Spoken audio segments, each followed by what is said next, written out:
Hola a todos, en este video verán la charla que tuve sobre el aborto con la divulgadora científica peruana Aísa Olazo, conocida en redes sociales como Darwiniana.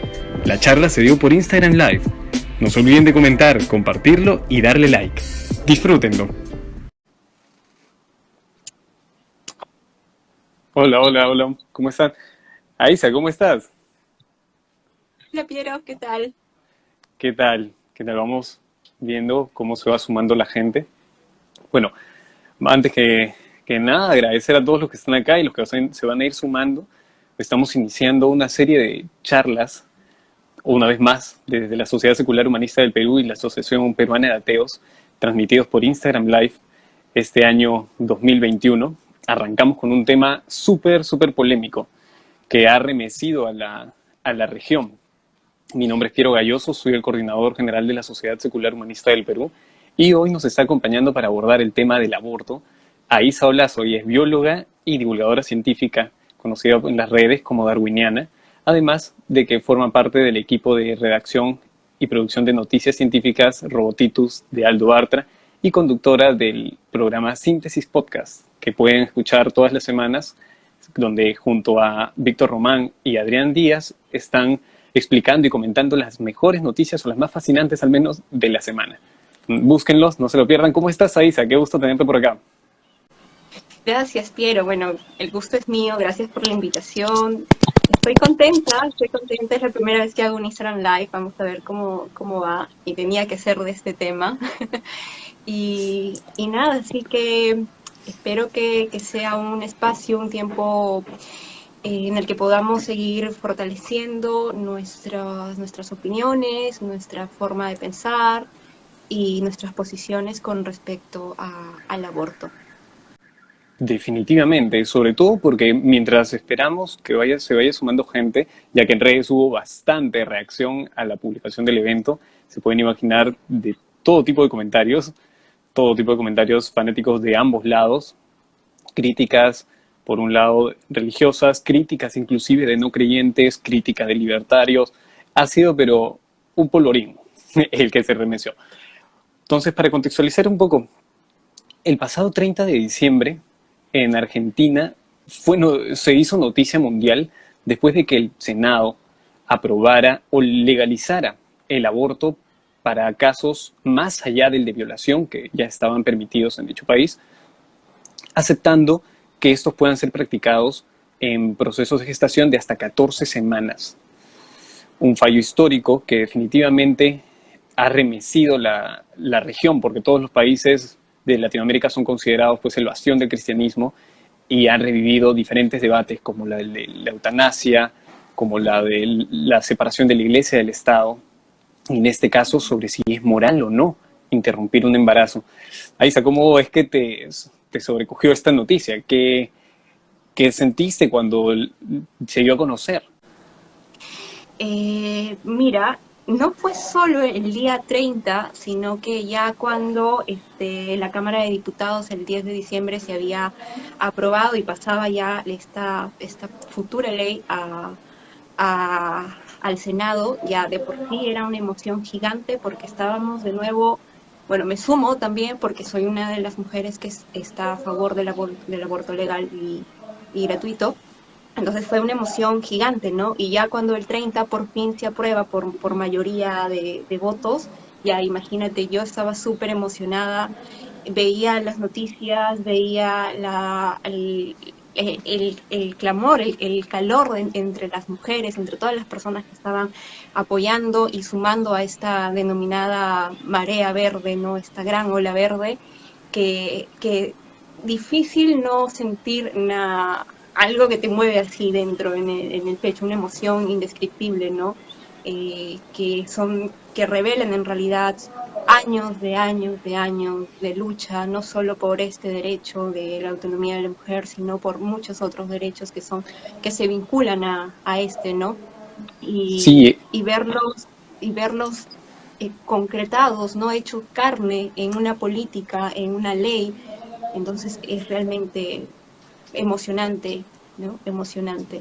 definitivamente esa, sobre todo porque han sido 30 años en los que colectivos feministas, movimientos sociales de toda índole, izquierda, de derecha, personas particulares se han sumado a este clamor y han hecho posible pues que el Senado, con una diferencia me parece de 9 votos u 8 votos, aprobara el fallo, ¿no? La despenalización del aborto.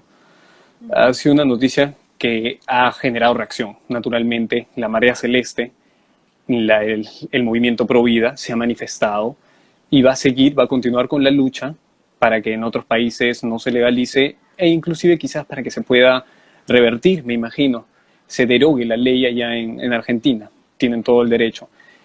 A ver, ya que está sumándose la gente, Isa, podemos iniciar. Comentar un poco la estructura que va a tener la charla el día de hoy. Vamos a iniciar con algunos conceptos claves como qué es el aborto, algunas cifras, para luego abordar la posición conservadora y los dilemas morales que se plantean y finalmente ofrecer una respuesta desde un punto de vista humanista secular. A lo largo de toda la conversación pueden hacer comentarios, no hay ningún problema, vamos a intentar responderlos y de hecho que después vamos a dedicarnos exclusivamente a contestar, a replicar aquí cualquier comentario, cualquier pregunta o cualquier observación que tengan, no hay ningún problema. La posición que vamos a asumir es 100% secular, así que en cualquier momento puede haber incluso una diferencia con alguno de los que estén escuchando, alguna diferencia de carácter teológico, religioso. Vamos a intentar también responder a ello. Así que, bueno, iniciemos. Aisa, ¿qué es exactamente el aborto? Porque justo por ahí mencioné la interrupción del embarazo y nos hicieron una aclaración. No es interrumpir, sino culminar un embarazo. ¿Cómo podríamos definir un aborto? Pero es que la forma más exacta de definir el aborto es justamente como una interrupción del embarazo, ¿no? O sea, interrumpes el proceso de la gestación, interrumpes el proceso del desarrollo del embrión, ¿no? Entonces, un aborto es eso, es un proceso, son procedimientos con los cuales se interrumpe el embarazo y por lo tanto no resulta en el nacimiento de un bebé, ¿no? Entonces, hay varias formas de interrumpir el embarazo, unas más seguras que otras, por supuesto. Quizá la forma que de repente es más conocidas o tal vez más usadas dentro de lo que podemos llamar como un aborto no legal, ¿no? Un aborto inseguro o clandestino, está el uso de las pastillas, ¿no? Lo que nosotros llamamos como aborto médico, justamente porque usamos o se usan dos compuestos químicos, ¿no? Uno de estos es, y lo voy a leer porque soy súper mala con los nombres de fármacos, es mifepristona, ¿no? Que se comercializa como Mifeprex, o también puede ser sustituido con otra droga también sintética llamada Corlin, comercializada como Corlin. La mifepristona lo que hace es bloquear a la progesterona. La progesterona es una hormona sexual que, como su nombre le dice, progesterona, lo que hace es lo que hace es preparar al endometrio, ¿no? Que es esa membrana externa del útero, para recibir recibir la implantación o permitir la implantación del embrión, ¿no?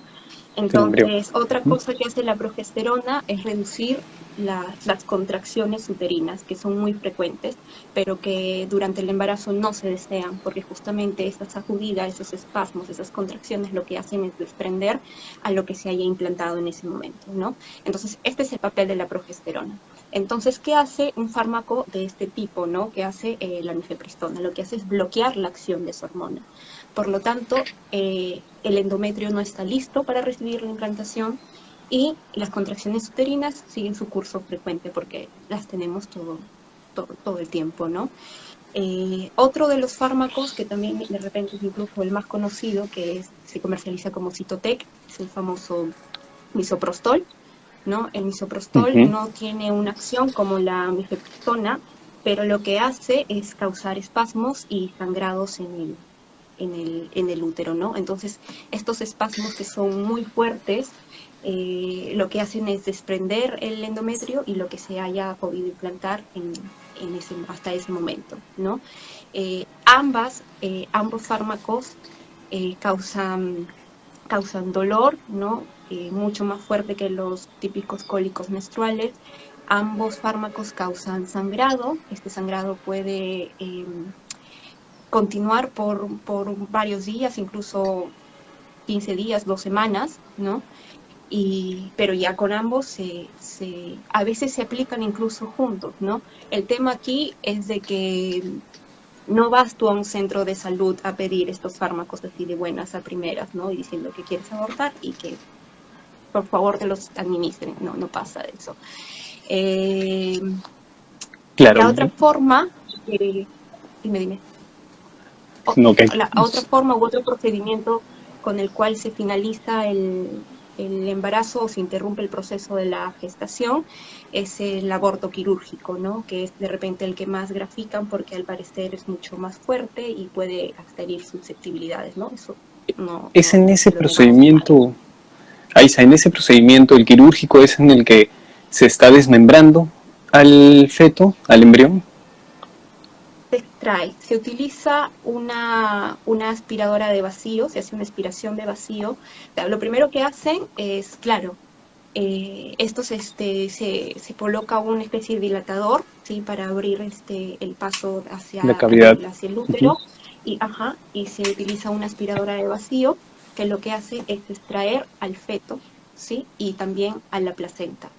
Ahora, esto de acá no es riesgoso, no es un procedimiento, este procedimiento quirúrgico no es difícil, de hecho es muy, muy sencillo.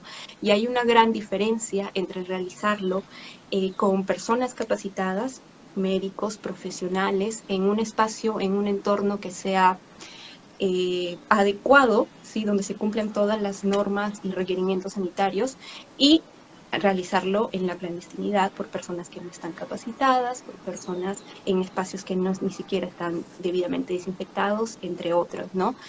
Que no se han hecho los análisis adecuados y bueno, un sinfín de cosas que supongo que vamos a ir Uh-huh. discutiendo.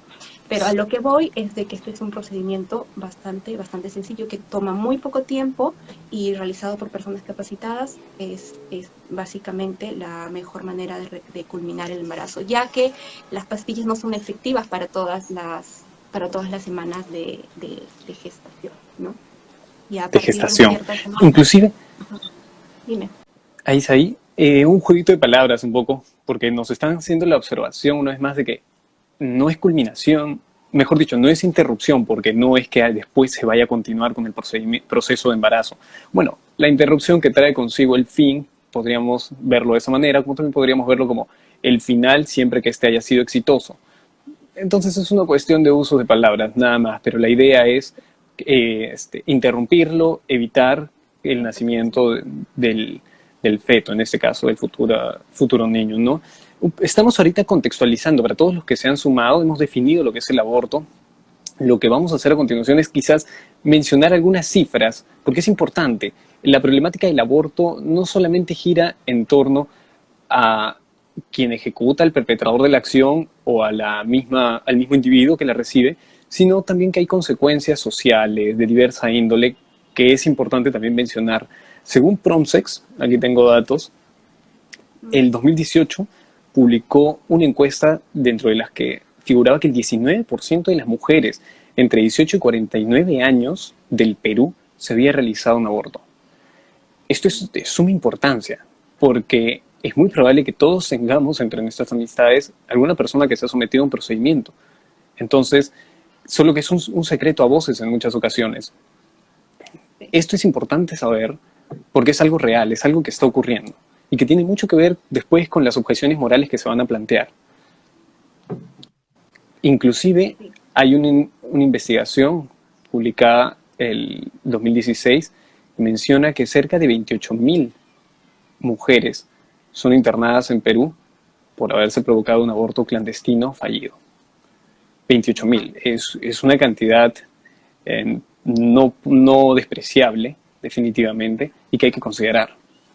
Y ese mismo trabajo, si no me equivoco, es el que también eh, más o menos estima que son cerca de 371.000 personas, mujeres, que se realizan algún procedimiento de finalización del embarazo o de interrupción del embarazo cada año. Pero este es un dato del 2004, pero se estima que esta cifra va en aumento año tras año, ¿no? O sea, Sí, 371.000 mujeres que se practican. o son sometidas a un aborto, ¿no?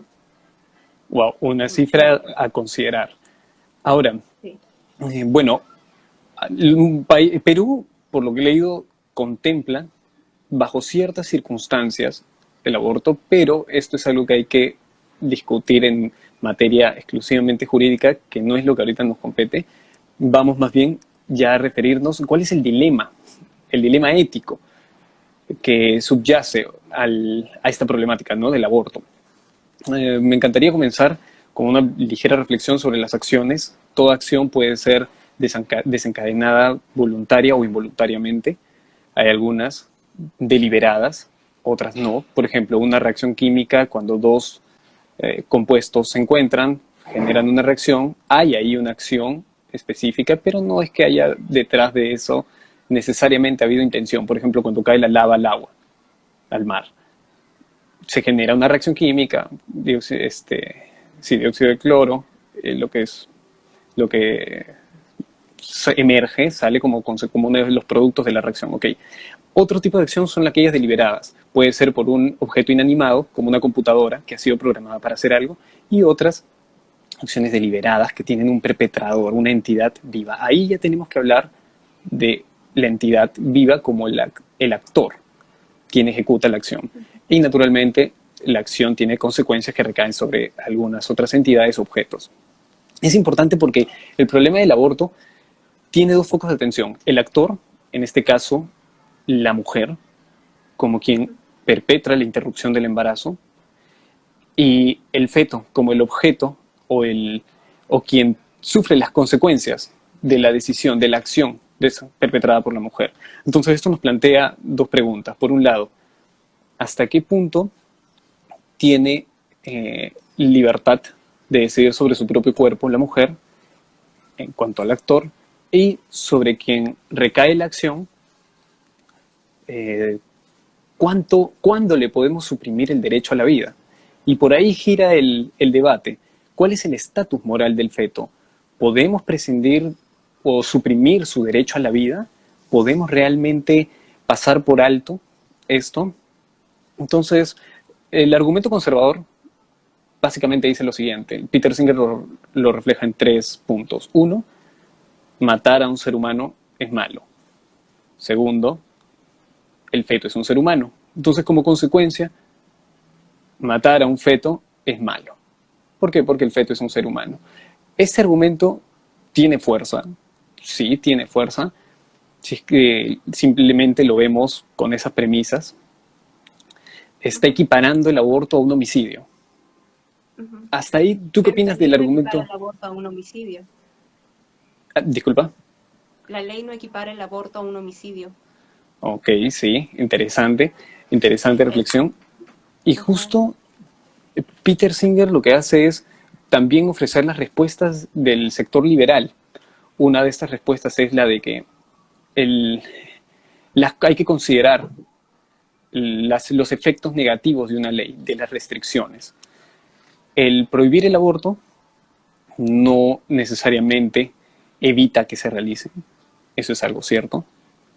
El aborto está penado en muchos lugares, por muchas circunstancias, pero se siguen realizando, se siguen llevando a cabo. Entonces, muy hábilmente el conservador responde a esto diciendo que, ok, también hay asesinatos, pero no porque se siguen realizando asesinatos o robos, lo voy a permitir.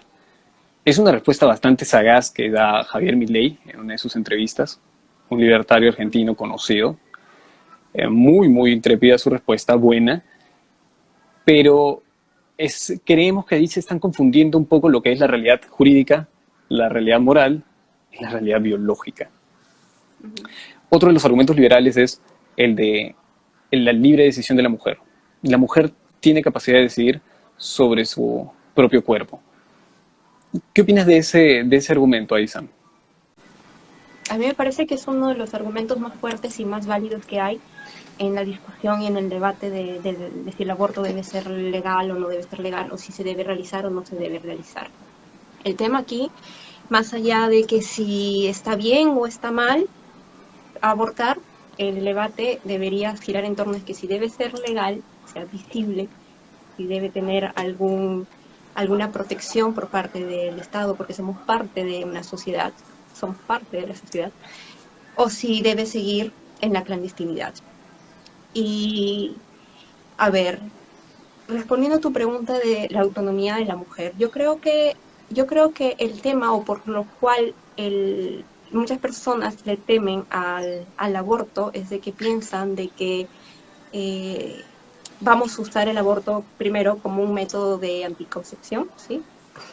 Segundo, vamos a ir todas corriendo a abortar tan pronto tengamos la oportunidad de hacerlo, y no es así, sino que esta autonomía que se nos reconoce al fin, que se nos ha sido negada por mucho tiempo, nos permite decidir. Las mujeres que están a favor del aborto, no todas han abortado, no todas piensan hacerlo, muchas son madres, pero todas coincidimos en la importancia de decidir, de tomar decisiones sobre nuestro propio cuerpo.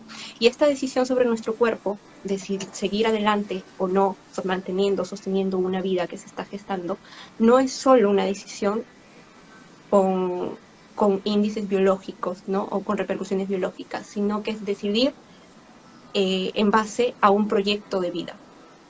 Es que podamos tener esa capacidad de planificar, que quizá yo o cualquier otra mujer en este momento no quiere ser madre y quizá no quiere hacerlo nunca, pero quizá la compañera que tengo al costado sí quiere ser madre y de repente ella no va a abortar porque sí quiere serlo, de repente no lo planificó, pero al final sí lo desea y está bien. O sea, no estamos diciendo de que la mejor decisión va a ser siempre que abortes, porque no lo es. Y aquí entra, hablando de decisiones, entra algo que creo que se nos está escapando mucho o que no hemos querido ver, que es el hecho de que la decisión de abortar no es una decisión sencilla, no es una decisión fácil, que una mujer no va de lo más empoderada y feliz de la vida a comprar pastillas con una receta falsa o a someterse a un aborto clandestino de 100 soles, de 150 soles o de 200 soles, ¿no? Cuando una mujer, del gran porcentaje de mujeres que salen embarazadas cada año, la mayoría va a decidir tenerlo, sea planificado o no sea planificado. De las que no deciden tenerlo, muchas de ellas van a poder acceder de repente a una consulta privada, van a poder pagar un médico privado y tendrán suerte si es que no es un médico de repente conservador y que les dé la opción de interrumpir el embarazo. Otro gran porcentaje de esas mujeres que están embarazadas y que no quiere ser madre va a tener que recurrir a, a, a métodos clandestinos, ¿no? Inseguros. Entonces, yo creo que lo que tenemos que dejar clarísimo, clarísimo, es de que es un procedimiento que no es que disfrutemos pasar por él, no es un procedimiento que vayamos a realizar de forma olímpica, no es un procedimiento que vayamos a tomar como una forma de prevención o como uno de los tantos métodos anticonceptivos que hay y demás, ¿no? Entonces, yo además me parece de que debemos también tener cierta claridad, por así decirlo, y de que no todas las realidades son como uno quisiera y no son como la nuestra o la que vivimos, ¿no?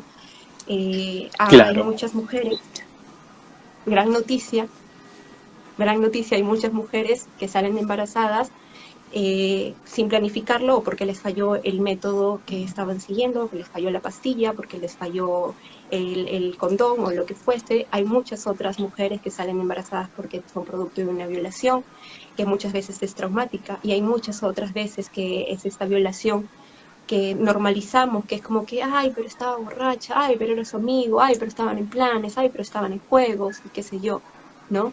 Entonces, ya, todas quisiéramos de que las relaciones sean consensuadas, que el embarazo sea deseado, pero no es la realidad de todas, ¿no?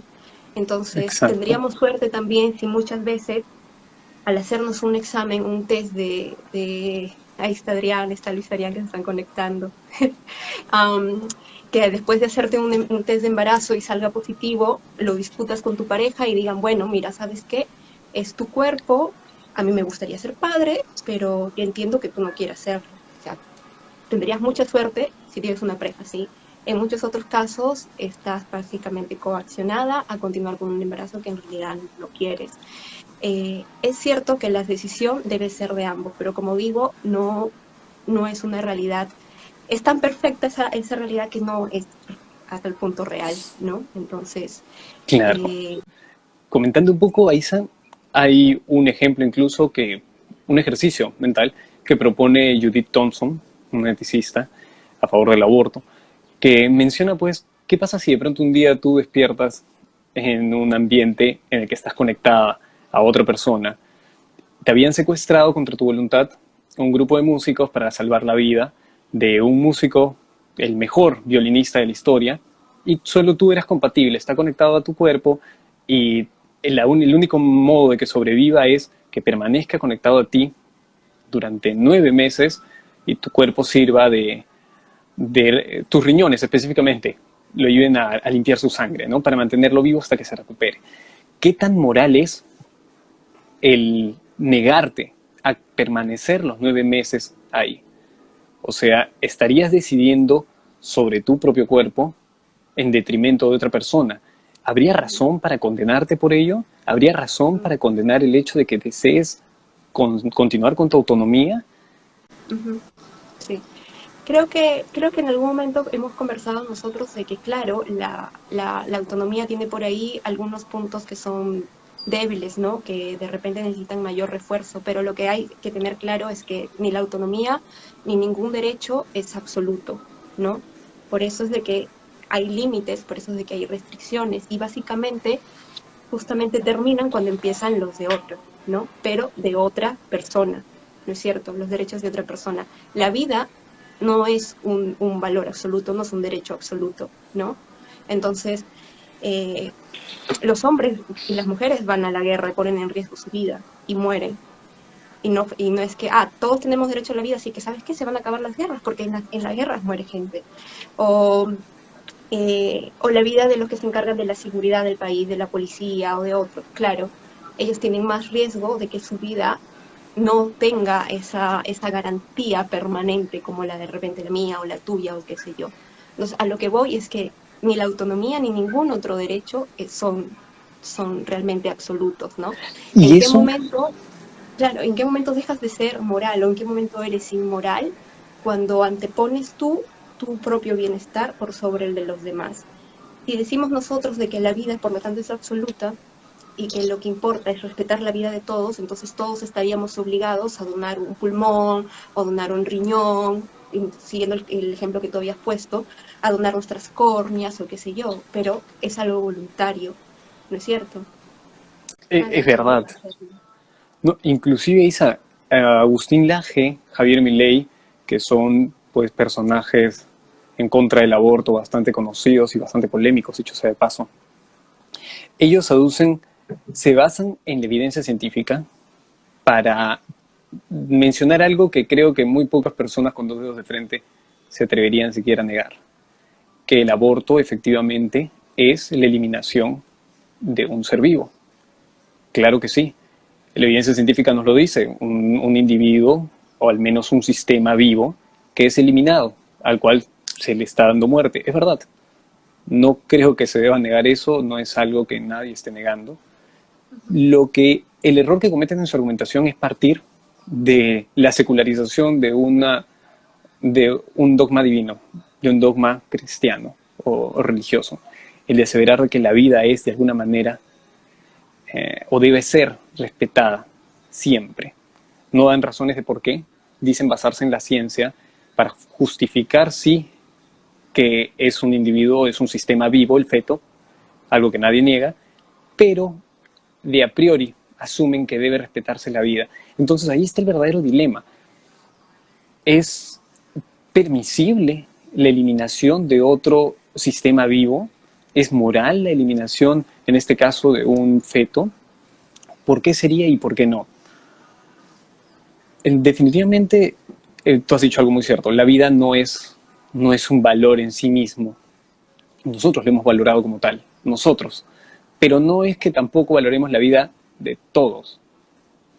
No es la vida en sí la que se valora. Ahora, el derecho natural, que el derecho a asumir que tienes derecho a la vida por el simple hecho de ser hombre, es un convenio, es un contrato social, es un acuerdo al que hemos llegado y que fácilmente podemos deshacer y que se ha deshecho en muchos momentos de la historia con tantos gobiernos totalitarios o reinos, imperios. Pues claro que sí. Ahora, el asunto es enfocarnos. ¿Qué es realmente lo valioso para nosotros? La vida misma, la vida del ser humano, y si es la vida del ser humano, ¿por qué la vida del ser humano es más importante que la de cualquier otro ser vivo? Eso es algo que tenemos que formularnos. ¿Por qué estas personas mencionan que la vida en sí misma es valiosa, Aisa? De lo que has estado revisando, ¿por qué crees que ellos asumen o parten de esa posición? Eh, a ver, decir que, o tratar de definir qué cosa es vida es igual, es muy complejo, ¿no? Podemos decir que una célula está viva, por supuesto, una célula está viva porque cumple funciones metabólicas, porque interactúa con su entorno, con el resto de células, formando individuos, formando tejidos, perdón, o las bacterias que son células, son organismos de una sola célula, interactúan también entre ellas, interactúan, modifican su entorno y demás. Pero nosotros nos hemos colocado a nosotros mismos como los humanos, o sea, los humanos como los seres que están por encima de todo, ¿no? Hemos diseñado todo este plan de convivencia para sentirnos seguros de nuestro papel en, en los ecosistemas y en el planeta en sí. Sin embargo, eso nos permite atribuirnos cosas positivas y cosas negativas, creo yo. Claro, nos posibilita reconocernos como organismos que tenemos algunas capacidades, eh, sí, algunas características que no poseen otros organismos. Es cierto de que hay organismos que forman grupos, hay cierto que hay organismos que son más sociables, de verdad. Dentro de todos esos organismos que forman comunidad, que forman grupos, que se desprenden de sus, o que complementan sus características de individuo con las características de grupo, están otros que de repente van a un otro nivel, y de repente como algunos primates. Y dentro de esos primates estamos nosotros, ¿no? Que tenemos no solo estas características individuales, sino estas características de grupo que nos han permitido construir sociedades y comunidades en las cuales nos sentimos obviamente seguros y respetados y que somos parte de. Pero la construcción de una comunidad, la construcción de una sociedad, eh, si bien es cierto, se realiza o se da gracias a que somos seres individuales con estas características de capacidades de grupo, se da también porque existe la conciencia de que hay otra persona frente a nosotros que tiene los mismos derechos o que tiene los mismos deberes y responsabilidades que nosotros mismos. Entonces, si nosotros no tenemos conciencia, si algunos primates como los bonobos no tuvieran conciencia de los otros elementos de su comunidad, simplemente esa comunidad no existiría, ¿verdad? Entonces aquí tendríamos que preguntarnos nosotros en qué momento empezamos a tener conciencia de que somos parte de una comunidad o que somos parte de una sociedad. Y va por ahí más o menos que nos acerca un poco a tratar de definir quizá en qué momento empezamos no a estar vivos, sino a ser parte de una sociedad de Del organismos colectivo. vivos. Ajá. ¿Cómo? Del colectivo, en este caso. Nos comienzan a valorar. Del colectivo, ¿no? Creo que habíamos conversado también hace algún tiempo tú y yo, ¿no? Sobre la conciencia, que es difícil definirla, que es difícil saber con seguridad en qué momento empieza, pero podemos o tenemos de repente algunos ejes de referencia que nos ayudan, ¿no? A manejar estos conceptos de conciencia, ¿no? Algunas personas dicen de que desde que el cigoto se convierte en embrión y en feto, ya es un ser como tal, un ser humano como tal, ¿no? Y al tener la conexión con la madre y también al responder a ciertos estímulos del entorno, es un ser consciente. Pero, si bien es cierto, Y esto no, nadie lo va a negar, ¿no? O sea, si los bebés pueden escuchar a través de la barriga de la mamá, ¿no? Ya en este último trimestre del embarazo, cuando nacen, al final pueden reconocer esas voces, esos sonidos agradables, ¿no? De la mamá, del Ujú. papá hablándoles. Pero si nosotros nos fijamos, cuando un bebé nace, o sea, cuando el neonato, o sea, el neonato ya está en un entorno que es ajeno a la barriga de la mamá, tiene algunos reflejos, ¿no? Y estos reflejos, por ejemplo, como el conocido el Babinski, o este reflejo en el cual si colocas un bebé boca abajo, este va a tratar de hacer así con las manos y los pies como si estuviera nadando, ¿no? Porque aún no hay esa conciencia de tu entorno, ¿no? Que vas desarrollándola conforme te vas desarrollando como individuo, como ser humano. Y después de darte cuenta de que ya no estás, tienes la conciencia de que ya estás en un entorno que no era en el que estuviste dentro de la barriga de tu mamá, en el líquido amniótico, alimentándote a través de la placenta y demás, empiezas a tener conciencia de ti mismo, ¿no? Para luego desarrollar una conciencia de otros iguales a ti, ¿no? Conciencia de que ese ser de protección puede ser la mamá, el papá, el abuelo, el tío, fuera, y de otros elementos que están en tu entorno, ¿no? Entonces yo creo que otorgarle eh, a un embrión, a un feto, estas capacidades humanas, estas competencias humanas, lo único que hace es incrementar o avivar la idea errónea de la vida como tal, que empieza en el momento de la concepción, en que una persona empieza a ser persona desde la fecundación, que Es no es cierto. así. Y mira, esa distinción, ahí esa es súper importante, persona e individuo. ¿Por qué? Porque como mencionaron acá en los comentarios, la sintiencia, de alguna manera, lo ha definido así, es lo que se valora. Nosotros podemos valorar objetos por su utilidad, claro que sí, pero también podemos valorar otras entidades vivas, como algunos animales, algunos de estos, por la relación que se crea entre nosotros y ellos. Inclusive en animales con menor grado de conciencia, por decirlo de alguna manera, con una capacidad de abstracción menos compleja, se puede notar esa vinculación, esa interacción entre crías, entre la madre, dentro de sus pequeñas comunidades, y eso es finalmente lo que se valora de la vida. No es que la vida en sí misma sea santa, no funciona así la realidad, al menos en etología no se ha visto jamás que naturalmente un hombre tenga derecho, se deba respetar y en el entorno agreste de una selva los animales respeten su derecho. Entonces no es que la ciencia nos invite a defender la vida de por sí. No es así, no es que nos dé esa muestra. Lo que No, realmente, claro, lo que realmente nos da evidencia es de que entre algunos especímenes vivos existe esa capacidad de interactuar, de interrelacionarnos. Eso es cierto.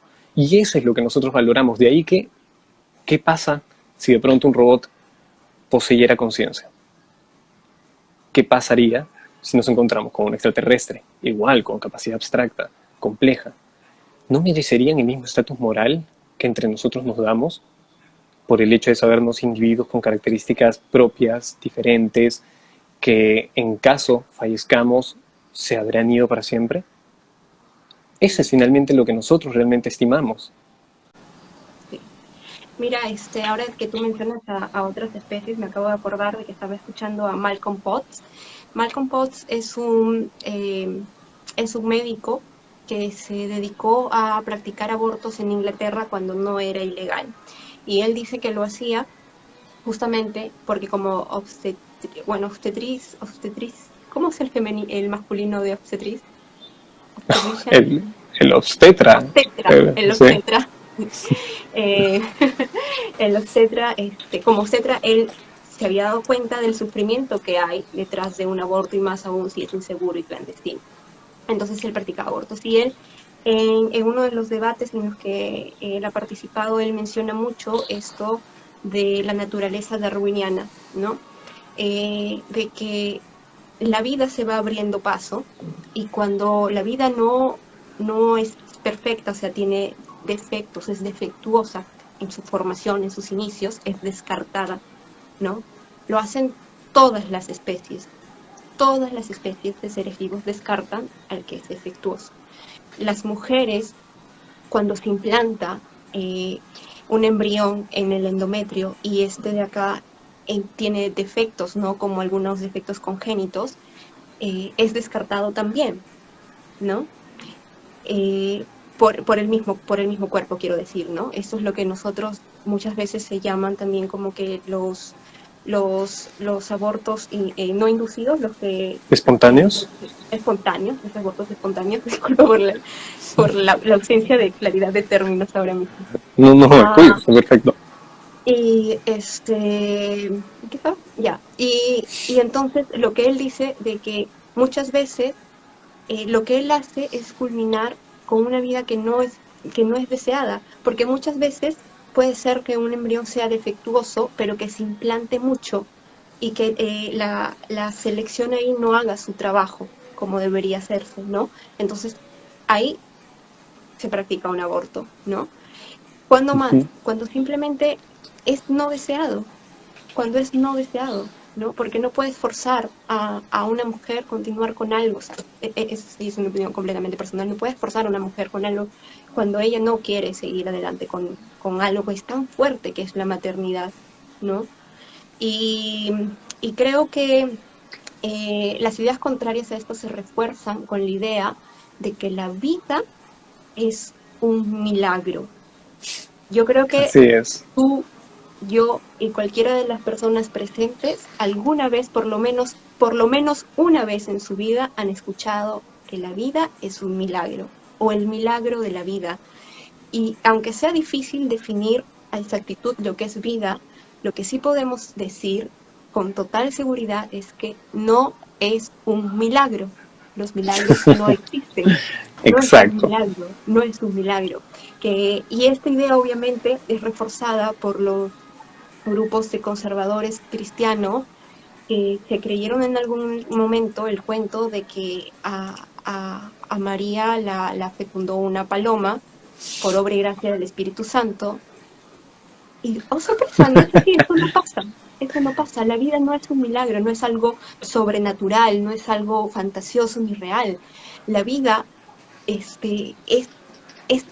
la interacción de moléculas físicas, de moléculas químicas por fuerzas físicas, formando pequeños cúmulos, grupitos, vesículas llamadas células, que luego se van multiplicando y que van dando lugar a procesos biológicos concretos y reales, ¿no?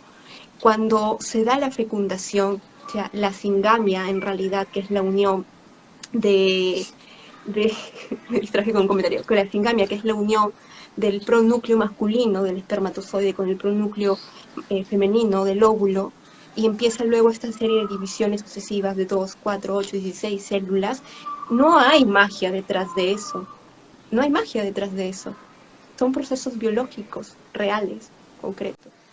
Exacto, no hay algo divino detrás. Y justo después, en la secularización de ese argumento de que la vida es un milagro, que los sectores conservadores se apegan al sistema jurídico, considerando el sistema jurídico como algo a priori, algo real, algo natural inclusive, cuando es parte de una dimensión social que puede ser fácilmente modificable, como ya lo ha sido en muchos países, en muchas circunstancias.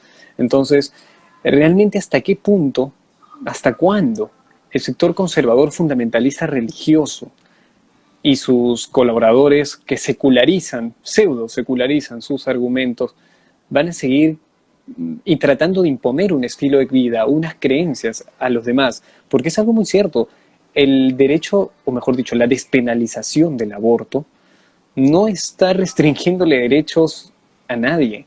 Lo que está haciendo es otorgándole más bien derechos, sumando a, en este caso, la mujer, a decidir sobre su proyecto de vida. A costas, uno de los efectos, una de las consecuencias es la eliminación de un sistema vivo, sí, pero como partimos de una visión en la que la vida como tal no es un regalo divino, sino es algo, un fenómeno natural, más aún si consideramos que el feto no es un ser sintiente, sino que recién siente dolor a partir de la semana 21, o sea, en el segundo 25, imagínate, segundo o tercer trimestre, recién comienza a sentir dolor. Y no es un dolor que sea pues percibido, es decir, como nosotros lo elucubramos. No, son reflejos nada más de sistemas neurales que reemplazan a los encargados, sí, de la sensación del dolor. Entonces, ese es un estudio que fue publicado este año o el año pasado, en Nature. Ah, no, el año pasado, El año 2020. pasado, sí. Sí, bueno, el 2020. Yo también. Un estudio de Bellieni, Carlo Bellieni, en el que menciona que sí es necesario la anestesia para algunos casos de intervenciones quirúrgicas intrauterinas para operar al feto, ¿no? ¿Por qué? Porque sí siente dolor, pero recién a partir de la semana 25, imagínense. A partir de ese momento puede aplicarse la anestesia. Entonces, estamos ante una situación que tiene que ser analizada de manera realista. No podemos nosotros partir de la idea de que esto es malo siempre y en toda circunstancia por el solo hecho de serlo. No, la realidad no funciona así. Hay que contextualizar, hay que evaluar una serie de fenómenos colaterales y en este caso el proyecto de vida, no, me han entendido mal, o sea, si te anestesian y no sientes ya no eres ser vivo. Es un comentario sin sentido, creo que todos nos reímos como él mismo se ha reído de su propio comentario, pero no tiene sentido. En este caso, solamente estás adormecido, porque posees toda la estructura para poderlo experimentar y sentir. Así que depende, ¿verdad?, de cómo se evalúe esta problemática, si desde una perspectiva realmente secular, alejados de todo tipo de revelación divina, entidades mágicas, entidades sobrenaturales y sus comandos, o si optamos por apegarnos a lo que dice un libro y a lo que dicen las enseñanzas de hombres, aduciendo que efectivamente lo que dicen es la voz de un Dios, del que no tenemos Escrito pruebas. por hombres hace más de 2000 años en una realidad completamente distinta a la nuestra, a la actual, pleno siglo XXI. Imagínate, y tienen bastante fuerza, Isa. De ahí que Claro. ahora se haya vuelto a destapar en Argentina el debate sobre la secularización del Estado. Ujú. Sí, sí. Entonces, definitivamente, ¿cuál es nuestra posición, Isa? ¿Cómo podemos concluir sobre todo esto que hemos comentado? ¿El aborto es moral o no realmente aplicarlo, interrumpir el embarazo, llevarlo a cabo? Yo no podría estar más de acuerdo con la interrupción voluntaria del embarazo. Y no podría estar más de acuerdo con que sea legal, con que sea seguro y con que sea gratuito. No sé cuál es tu posición, Piero. Sobre la parte económica, bueno, hay que evaluar toda una serie de variables de parte del Estado, porque definitivamente no solamente consiste en la despenalización. Hay que ver la subvención, hay que ver que realmente se ejecute. Ahora, Sí. por acá nos han preguntado, ¿es moral asesinar al más débil?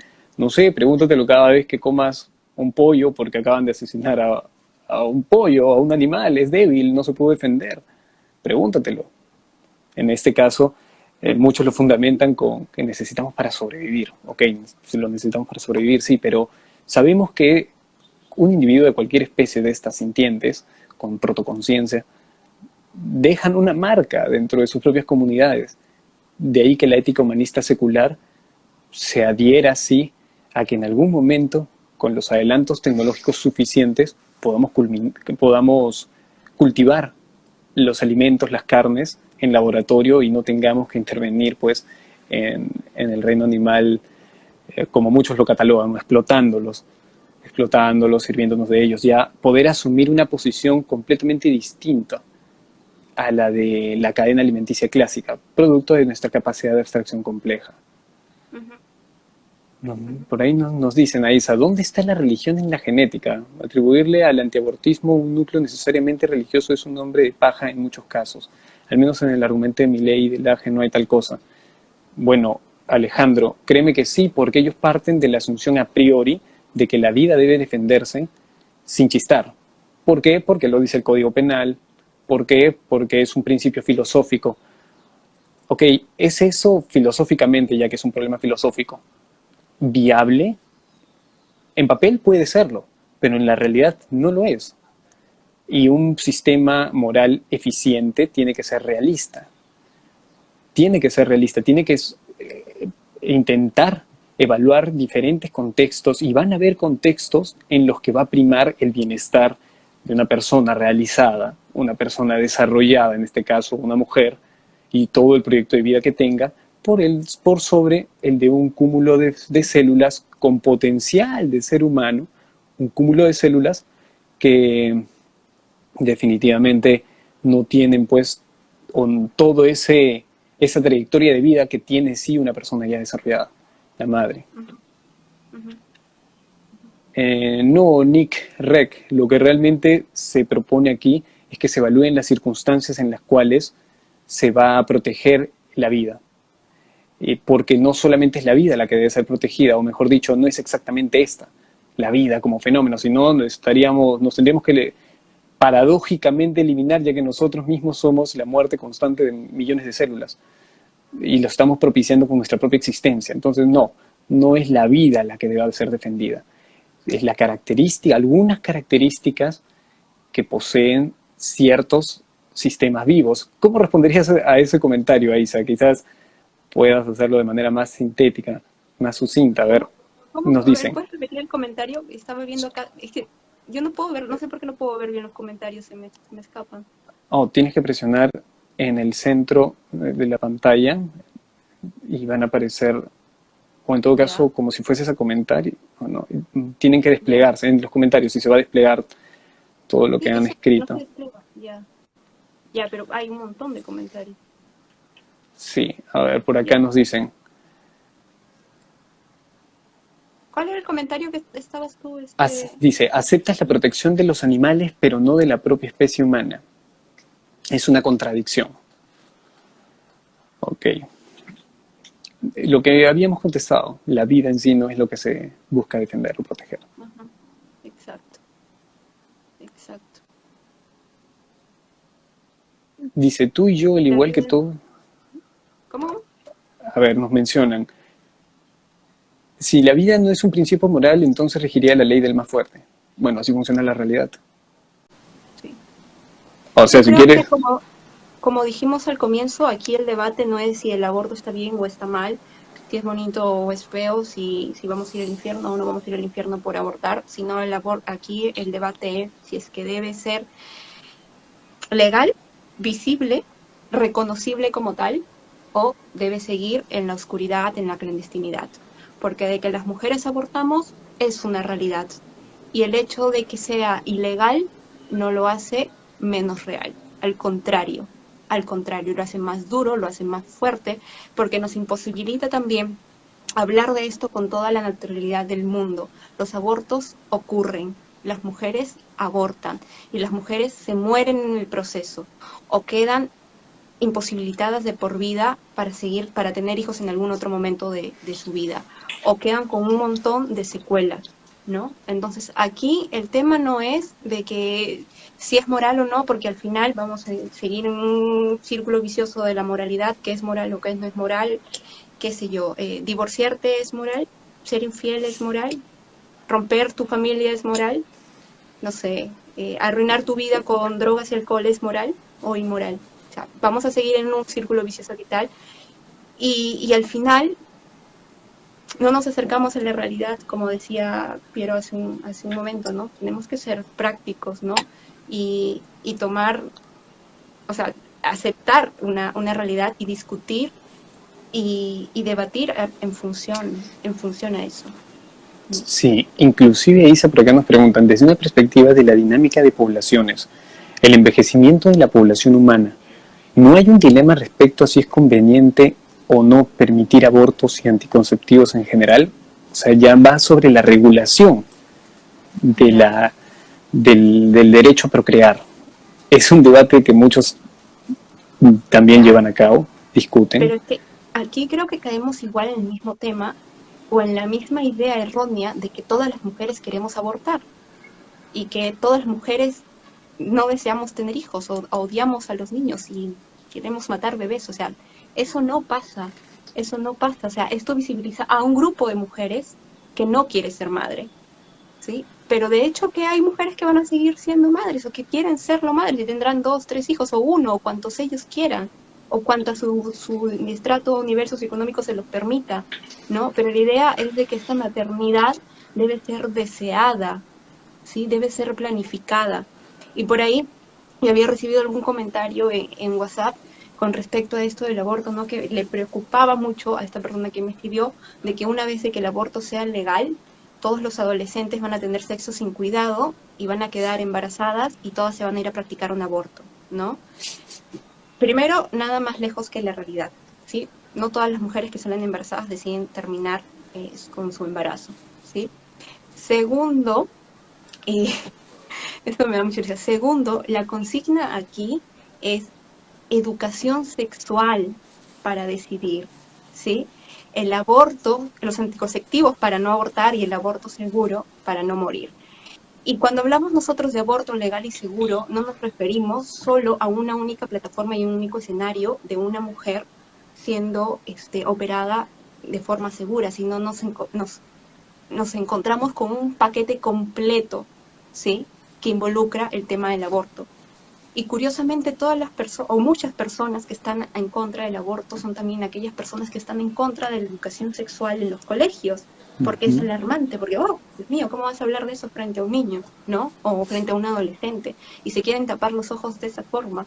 Y no, entonces, eh, lo que nos lo que nos empodera tanto y nos da esa libertad de hablar sobre esto es también reconocer de que, de que es necesaria una formación sexual en niños y en adolescentes y en mujeres, ¿no? Porque si bien es cierto, no todas las mujeres que deciden abortar es porque tienen o están gestando producto de una violación, sino también, claro, hay mujeres que por un descuido o por una irresponsabilidad o simplemente por disfrutar de su sexualidad, que también muchas veces se nos ha negado y se nos ha condenado por eso, salieron embarazadas, ¿no? Y deciden interrumpir el embarazo. Entonces, es eso, la idea es educación sexual también dentro del paquete. Exacto, son una serie de soluciones. Definitivamente el aborto lo es para una realidad en concreto. Cuando el proyecto de vida de una mujer se ve comprometido por X motivos, muchos motivos, pueden ser desde que simplemente no tiene el tiempo para dedicarle a un niño, no tiene el dinero, no lo desea, o ha sido violada, o ha sido Madre producto soltera, de un o ya tiene descuido, otros etc. hijos, tantas Exacto, cosas. hay tantas razones que al evaluar, al no considerar, si partimos de que la vida no es santa, no es un milagro que debe ser protegido, sino de que hay ciertas características de la vida que son las que nosotros intentamos proteger, en este caso la sintiencia, la capacidad de sentir, de interactuar, de relacionarte, etcétera, ¿no? Que un feto todavía no posee, ahí ya estamos cambiando el estatus moral del feto, definitivamente. Si nosotros consideramos que la vida es santa, el estatus moral del feto va a quedar intacto. Pero surgen preguntas, ¿por qué la vida solo del ser humano? Porque tiene características. Entonces, si respondemos con que tiene características que lo hacen especial, lo que nos hace más especial es la capacidad de abstracción compleja. Entonces, estas recién son propias de un determinado momento de nuestra formación. Pero inclusive durante la gestación, el feto va adquiriendo esas capacidades, pero recién cuando las adquiere es que nosotros le asignamos el valor de entidad sintiente. Y es ahí que recién posee un estatus moral, a partir de la semana 21 aproximadamente. Es por eso que bajo esta perspectiva de secular, que no diviniza la vida, que no la ve como algo que no deba ser tocada, sino ciertos atributos de sistemas vivientes, es que podemos sí decidir entre la vida o el proyecto de vida de una mujer ya hecha, con toda una trayectoria, con relaciones fuertes entre pares, entre personas, y la de un grupo de células con potencialidad de ser un individuo humano. Podemos sopesar entre uno y otro y creo que lo más racional sería optar por el proyecto de vida de una mujer con 14, 15, 17, 20, 30 años ya en este planeta. 13 años, 12 años, que ni siquiera es una mujer, es una niña. Imagínate, para esos casos que son más específicos, de todas maneras. Ujú. Por aquí nos dicen, si tienes educación sexual y acceso a métodos anticonceptivos, ya el aborto no terapéutico se vuelve en gran medida superfluo. No. Mm-mm. Aquí, a ver, no sé si es que todos estamos enterados o no, pero las mujeres no nos embarazamos solo cuando tenemos relaciones consensuadas con nuestros novios, sino hay muchas otras formas en las cuales niñas, adolescentes, mujeres madres adultas salen embarazadas, ¿no? Una de los atributos que tenemos como humanos que nos permite ser seres sociables es reconocer a otro. Y al momento de que tú reconoces al otro como tu igual, nos posibilita sentir algo que nosotros llamamos empatía, que suena muy bonito, que todo el mundo dice y habla de la empatía y de cuán empáticos debemos ser, pero que parece que muchos nos olvidamos de practicar. O nos aborda la hipocresía y somos empáticos solo en ciertas circunstancias y ciertas situaciones, ¿no? Yo hace unas semanas estaba hablando con una mujer, una señora de más de 40 años, de casi 50, que es madre de dos niñas pequeñas, en una zona de pobreza, en una zona vulnerable de pobreza extrema. Yo le pregunté si es que solo tenía esas dos niñas o tenía más hijos, y esta mujer me responde, solo tengo estas dos y ya me ligué, señorita, por si acaso yo ya me ligué las trompas, ¿no? Entonces, en ese momento eh, me llamó la atención su respuesta tan nerviosa y asustada y como que estaba dispuesta a informarme que ella se había ligado y que no iba a gestar más nunca. Entonces me puse a pensar el porqué de esa reacción, ¿no? Entonces pensé también en en estos casos, en estas circunstancias en las cuales el marido llega a la casa borracho o no borracho, sobrio, pero con este aire de sentirse amo, dueño y señor de la mujer que tiene a su lado como su compañera o madre de sus hijos, y la fuerza a tener relaciones sexuales. Es una realidad, pasa todo el tiempo. Pasa todo el tiempo y pasa más de las veces de las que nos podríamos imaginar, ¿no? Creo que es muy fácil decir o pensar que el mundo es como nosotros lo vivimos desde nuestra experiencia, que muchas veces puede ser bonita con altos y bajos y demás, pero hay una realidad, hay realidades que no son como las nuestras. Entonces creo que ahí podríamos poner en práctica nuestra empatía, ¿no? Ya que siempre hablamos de lo maravilloso que es el ser humano como un Ujú. ser especial y único, Altruista. justamente por estos atributos que entre los cuales está la empatía, ¿no? La empatía, sí. Sí, mira, Derminena, justo. Ay, disculpa, Isa. Isa, aquí nos dicen, Warnis nos escribe, y si el padre solicita el aborto, digo, su proyecto de vida vale más. No sé por qué asumió que el proyecto de vida del hombre valdría más. Y si la madre no quiere este hombre, puede pedir ser exonerado de la patria potestad. Ok, la primera parte dice, si el padre solicitara el aborto, interesante, porque creo que nos sitúa ante cómo nosotros evaluamos el aborto, como el derecho a decidir a la mujer sobre su cuerpo o sobre su proyecto de vida. ¿Tú Sobre cómo su lo cuerpo. evalúas, Piero? Y yo lo evalúo más sobre su proyecto de vida que sobre su cuerpo. Desde esta perspectiva, el padre también tendría derecho a solicitar el aborto. Claro que sí, porque prima su proyecto de vida. Ahora, es un tema más espinoso. Definitivamente, ¿cómo se podría resolver? No tengo idea. No tengo idea. ¿Qué pasa si uno de los padres quiere continuar el embarazo y el otro no?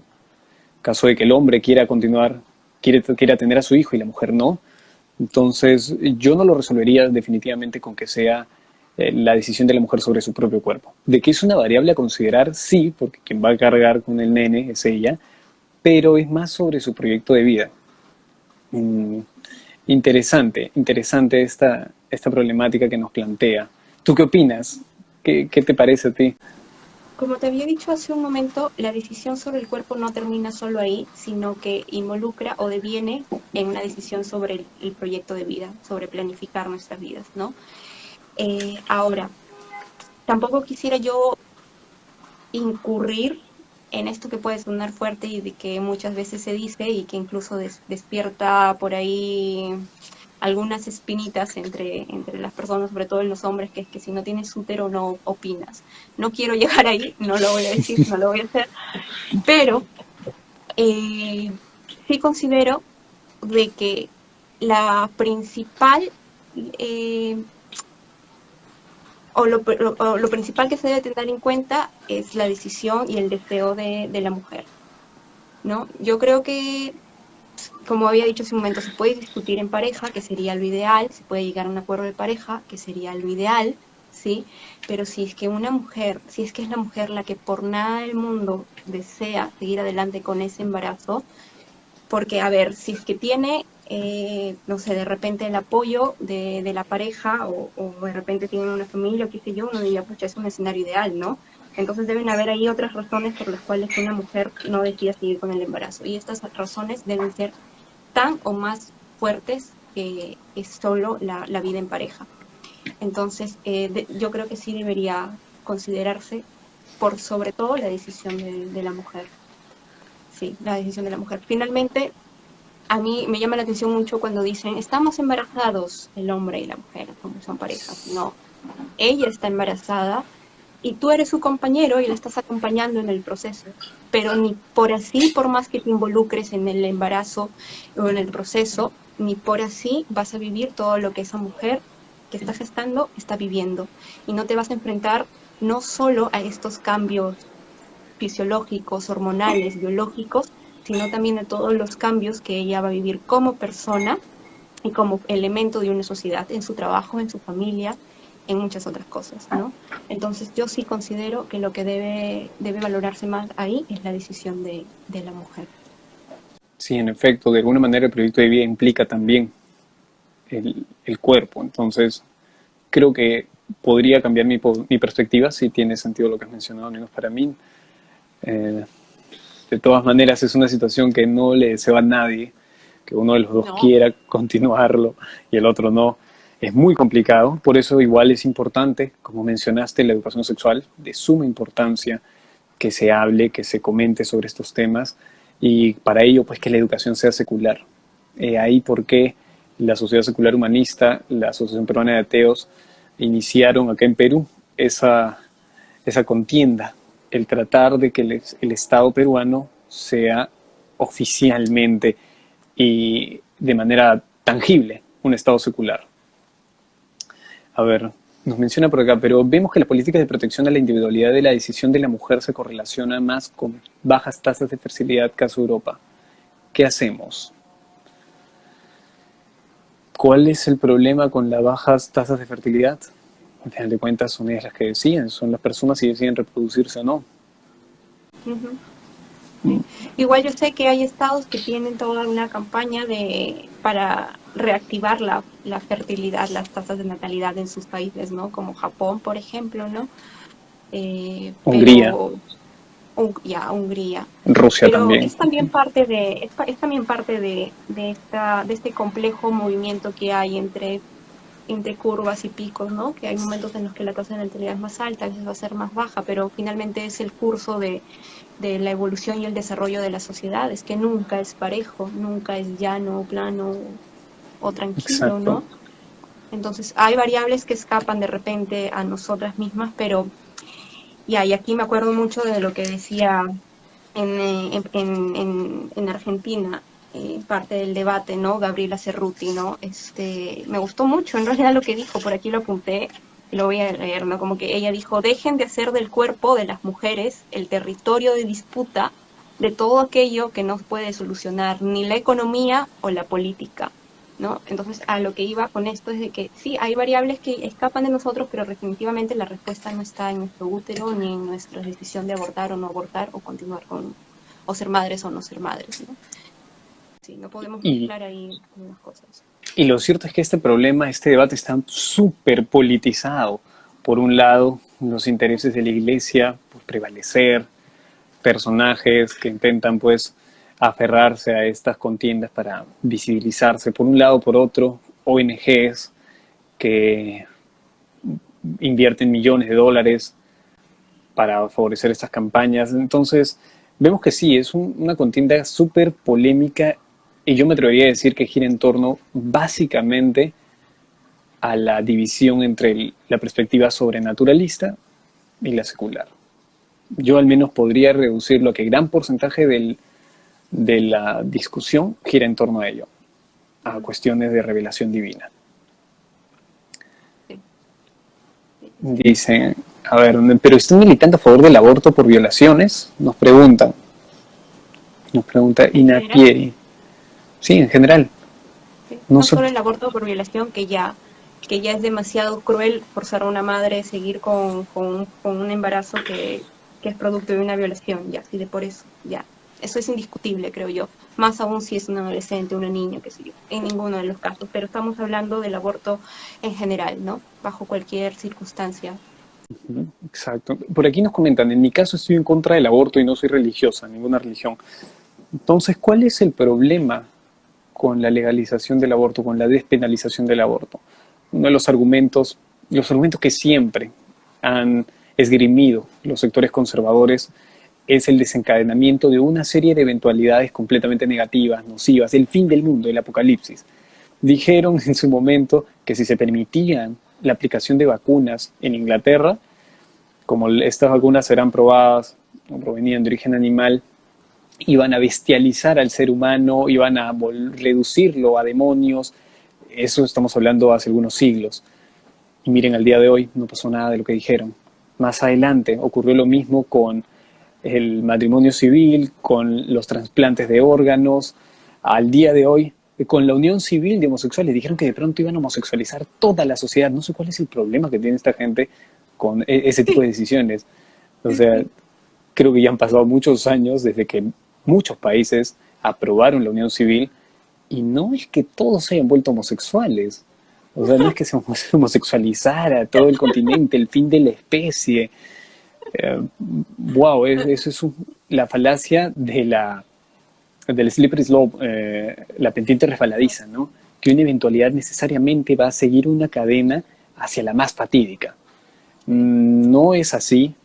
Por valles sabemos que las probabilidades de un evento que se ramifica en dos se vuelve, para que llegue al que tú desees, pues es menor, es bastante menor. Si haces un árbol, probabilidad bayesiana, quien haya llevado esos cursos de estadística comprenderá que la probabilidad era completamente distinto a lo que intuitivamente parecía ser. Entonces, no es que permitir el aborto va a subvertir el orden democrático, para no hacer una falacia del absurdum. No es que vaya, porque es usual decir todos van a estar abortando, no. El, la objeción conservadora más prudente dice que permitir el aborto es restringir el derecho a la vida de algunos individuos y al hacerlo necesariamente vamos a abrir las puertas a la construcción de cualquier escenario, una Alemania nazi, un Estado estalinista, un imperio a lo Gengis Khan, a lo mongol, donde corten orejas, corten cabezas. Eso me comentó un amigo hace poco, que atentar contra el derecho a la vida de un individuo humano abre las puertas hacia la destrucción del orden democrático, por resumirlo de alguna manera. Eso es falso, definitivamente. ¿Tú qué opinas de ese argumento, Aisa? No, o sea, no le veo sentido, no le No, encuentro sentido a no eso. funciona de esa manera, claro. Es como mencionan, permitir la ingeniería genética también aplicada a seres humanos va a deshumanizar al hombre. ¿Por qué llegan a esa conclusión? Bueno, lo deshumaniza porque le vamos a agregar características que no son propias de la especie. Ok, pero de ahí a que estemos su calidad de individuo digno, de su dignidad, atentando contra ella. Sumarle a la dignidad o sea, sumarle a una vida digna, ¿no? De repente eliminar enfermedades que son muy penosas, muy dolorosas, no sé, tantas cosas, pero Sí, de hecho pero también está siempre que debemos ser vigilantes y debemos involucrarnos en toda toma de decisión, ¿no? Entonces, curiosamente, todo el mundo salta cuando hay un tema picante y todo el mundo opina y todo el mundo quiere tener razón, pero luego cuando este punto de picante pasa, todo el mundo nos olvidamos de que seguimos construyendo comunidad y sociedad y Estado. Entonces, debemos ser más partícipes, es eso, ¿no? Si así no es. queremos que algunas prácticas deshumanicen, pues entonces debemos involucrarnos todos como humanos para que eso no pase. Exacto, exacto. Evaluar bien cuál es el alcance de cada una de estas. Preocuparnos por el aspecto político. Eso es importante. Eh, qué genial, de verdad, Aisa, el haber discutido sobre este tema.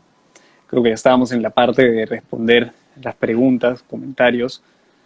Si por ahí no hay alguna otra observación, quizás algo que quieras decir antes de concluir. Ah, no, solo estaba mirando acá si es que hay otros, por ejemplo, que alguien dice: nadie niega la importancia de la educación sexual, debería ser esencial en las políticas públicas, más en un proceso complejo y se debe atender lo que ya ocurre, que son los abortos clandestinos. Bueno, estamos de acuerdo en eso, ¿no? El otro dice: pero están militando, eso ya está, de todas las usadas. No puede ser que niñas de 13 años ya estén teniendo relaciones sexuales cuando es una responsabilidad y eso es lo que se debe inculcar. Bueno, ya eso es también ahí taparnos los ojos frente a una realidad. Bueno, existe, ¿no? Los adolescentes tienen relaciones sexuales. Bienvenidos al mundo real, ¿no? Eh, nada, hablando de esto, ¿no? A mí me parece que este debate del aborto, si es legal o no, abre también lo que es una puerta o una ventana para poder observar, visualizar realidades de que son incómodas, que son muy, muy incómodas para muchos, que cuando no queremos hablar de ellas o cuando no nos gustan, empezamos de repente a normalizarlas, ¿no? Empezamos a normalizar de que, bueno, de que es así, de que hay muchos casos, que hay muchas poblaciones en las cuales las niñas son violadas y abusadas por tíos, padres, abuelos, hermanos, amigos, etcétera, ¿no? Empezamos a normalizar que esta chica estaba borracha y por lo tanto se aprovecharon de ella. Bueno, es su culpa, pues, ¿no? Es normal, tú sabes de que si sales no debes tomar y menos salir solo con hombres porque te expones a ellos, ¿no? Pero eh, si somos un poco más conscientes y empezamos de repente a construir otro tipo de pensamientos desde otra perspectiva, podría aquí recordar, ¿no?, lo que Simone de Beauvoir redactó en este documento, en este manifiesto de las 343 sinvergüenzas, como se conoce, ¿no? Un manifiesto firmado por 343 mujeres francesas que en esa época habían abortado y que fue todo un escándalo para la sociedad de ese momento. En una parte, Simone de Beauvoir escribe: el aborto libre y gratuito no es nuestra única plataforma de lucha, sino esta demanda es simplemente una exigencia elemental de las muchas que hay. Entonces, hablar sobre esto nos da la posibilidad de contar historias, de expresarnos, de narrar una realidad, ¿no? Y aquí entramos con el tema de educación sexual. Nos da la oportunidad de visibilizar el abuso que sufrimos las mujeres, que muchos dicen: no, abuso es abuso, sea hombre o mujer. No, sí hay una alta estadística de incidencia de abusos y violencia contra la mujer. No por algo somos una población vulnerable, no porque seamos débiles o porque no tengamos fuerzas, no, sino porque nos vulneran y nos vulneran a diario. En fin, bueno, y todos los casos que había mencionado ya a lo largo de toda esta charla, ¿no? Todas las razones o las causas de embarazo, que no siempre son las consensuadas dentro de un matrimonio establecido y bendecido por la iglesia. Y ya, bueno, con eso podría terminar. No, excelente, Isa, de verdad. De verdad, muchas gracias por haber estado acá. Mira, nos comentan algunas cosas, nos agradecen. Gracias a ustedes, más bien por estar aquí, presentes, escuchándonos. No va a ser la única conversación. Espero, Isa, que no nos escape después para otra. Desde ya la comprometo a una segunda parte. Por aquí, por acá nos mencionan que el derecho a la vida no es solo nacer y lactancia materna. Cuando crecen y no hay una vida digna que darle a los hijos, se atenta contra ese derecho, efectivamente. El proyecto de vida es complejo. No solamente es el nacer. Hay una serie de variables que contemplar y que tiene que ver también con los deseos de los progenitores a llevarlo a cabo. Cómo esto interviene con su proyecto de vida. Bueno, Isa, entonces, como conclusión final, ¿el aborto debe ser permitido para todos los casos? Sí. Sí, también estoy de acuerdo contigo. Con una sí pequeña restricción, al menos yo me sumo a ella, que no sea sino hasta antes de que el feto pueda experimentar dolor, ya sea como una cuestión de reflejo o percibirlo. Yo al menos me sumo a esa demanda, que es más o menos la semana 25, ¿cierto? Semana 25, sí. Es la Semana semana 25. 25. Exacto. Sí, yo también, ¿no? Obviamente lo que menos queremos es de que esto sea un procedimiento de por sí ya es traumático para la madre, pero no queremos que sea, no queremos infligir dolor con esto. Pero sí hay casos en los que debemos considerar cuando la vida de la madre está en riesgo y la interrupción del embarazo es la única salida, más allá de la semana 20, 24, 25. Así que eso también Así es. debemos considerar. ¿Y que sea gratuito o que no sea gratuito, Piero? Uy, curioso, habría que evaluar muchas variables económicas. Para ello, tal vez un especialista pueda dar mayor opinión. Quién sabe, quizás en ciertas situaciones del gobierno, del desarrollo de un gobierno, sea viable. Quizás en otras no. Habría que ver la manera. Al aborto legal, seguro y gratuito, como parte Quiz- de la salud pública, del sistema de salud pública. Sería lo óptimo. Y si falta, pues, sumemos a la empresa privada, que se porte. Aisa, muchísimas gracias por este tiempo, gracias a todos, de verdad gracias a todos por estar aquí presentes. No va a ser la única ocasión, vamos a seguir abordando diferentes temas. Creemos que es la lucha por la secularización de la sociedad, la promoción del pensamiento racional, científico, y no se olviden de seguir a Aisa Darwiniana en redes sociales. Tiene un programa junto a Adrián Díaz y Víctor Román, divulgadores científicos peruanos, que se llama Síntesis Podcast. Así que por favor síganla, sigan todos, estén al tanto de todas esas novedades y hasta la próxima. ¿Hay algún comentario antes de cerrar? Oh.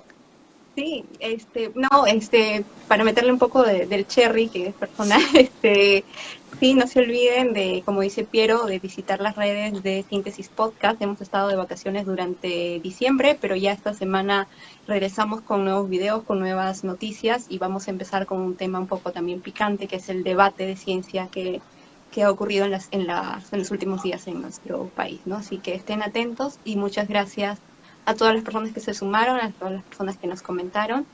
Y bueno, hasta la próxima, porque de hecho me voy así como que un poco picona con el tema del gratuito, pero creo que lo vamos a solucionar, lo vamos a conversar en una. Entre bastidores, y ahí hay una segunda entrega, a ver quién ganó. Más bien, todos los que quieran sumarse pueden seguir a la Sociedad Secular Humanista del Perú, a la Asociación Peruana de Ateos también, a la PERAT. Escríbanos si alguno está interesado en discutir algunas ideas en vivo con alguno de nosotros. Por favor, siéntanse libres. No hay aquí ningún tipo de... No le cerramos la puerta a nadie. Estamos abiertos al diálogo y si hemos cometido errores es porque somos humanos. Así que, gracias. Hasta la próxima.